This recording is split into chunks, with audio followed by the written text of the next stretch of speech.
Rudraksh as a seed, this tree mainly grows at certain altitude. Somewhere between 6,500 to 12,000 altitude is where Rudraksh grows in the Himalayan region. And it has very unique vibrations. If you hold a Rudraksh upon anything which is positive in nature, it will naturally go clockwise. If you hold it on something negative, it will go anti-clockwise. If you hold it on something neutral, it will swing like a pendulum. I want to show you what it does, okay? This is just paper, all right? You know about this Rudraksh going clockwise, anti-clockwise, something? Okay. You must tell me which way it's going.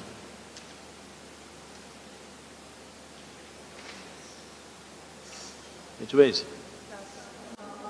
This is clockwise, right? Right now, I have not done any energy transfer or anything, just crumpled it, okay? Just crumpled it. Just watch this.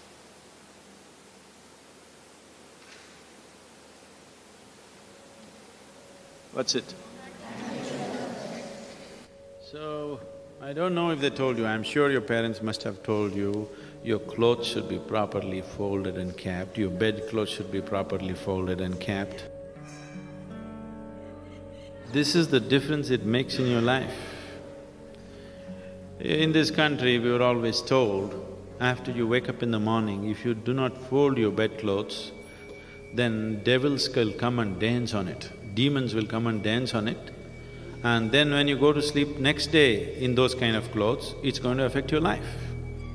And that's just a dialectical way of expression, and it's true. What we call as a devil or demon is a negative form of life. What we call as a divine is a positive form of life. That which sustains you, that which enriches you is divine. That which affects you in a negative way is a demon. So just this paper, if you just crumple it and keep it, it attracts the negative form of energy. If you keep it properly folded, it becomes positive. This is why from everything to everything, how the house should be, where you should place what. If… I don't know, these days it's all going away, we are going by modern aesthetics. Otherwise, if my grandmother was here, everything where what should be what, everything should be in a particular way. In the house, if you go probably, if your mother comes from a traditional background, in the kitchen if you go, always salt and tamarind will be kept together, never separately. Do you know this? Is it so? Still maintained? Yes, because all this awareness, unfortunately, just became tradition. It's beautiful that it became a tradition, but without giving the necessary understanding to people why it is so. Simply do it, after some time somebody comes and says, why should I do it? I'll keep tamarind on my head, salt somewhere else. It doesn't work like that. All these items have something to do with how you live, everything, how it should be kept.